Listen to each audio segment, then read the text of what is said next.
Hey guys, this is Jeannie Hall, your creative inspiration coach, and I'm out on my daily lunch walk. And I was just thinking about a podcast that I'm getting ready to release here in just a few days, and it's called Love is Always an Option. And it was making me think today about the importance of loving yourself. And most of the time I talk to authors and writers about writer's block and how to go right through it, how to get over writer's block and overcome it.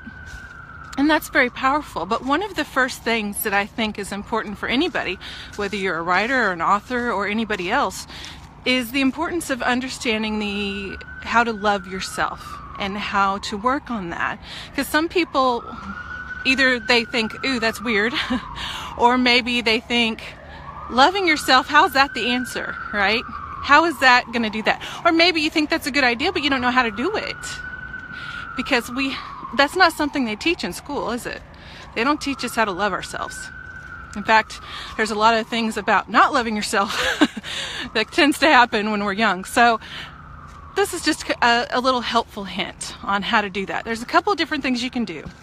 And one thing you can do, even though it may feel really weird, is to go to a mirror and look yourself in the eye and say, I love you, and your name. So in my case, it'd be, I love you, Jeannie. And I gotta say, I've done this for a long time now. But when I first did it, it freaked me out. It was weird, and it felt kind of weird, and I kind of felt emotional and a little weepy, and all sorts of stuff came up emotionally for me. So it made me realize that I didn't really love myself. And after doing that exercise and doing it daily for a while, I got to where I actually smiled at myself when I did that. I love you, Jeannie, right? Because if you love yourself, you start to not need that other stuff. You don't need someone else to come along and say that they love you, which is still great. But if you can love yourself, then you can make different decisions without depending on anything else. You don't have to depend on food for your love or your joy. You don't have to, which was my issue with obesity. You don't have to depend on alcohol or drugs or anything else, really, because when you love yourself, you have everything you need right here in your heart. And it's really powerful.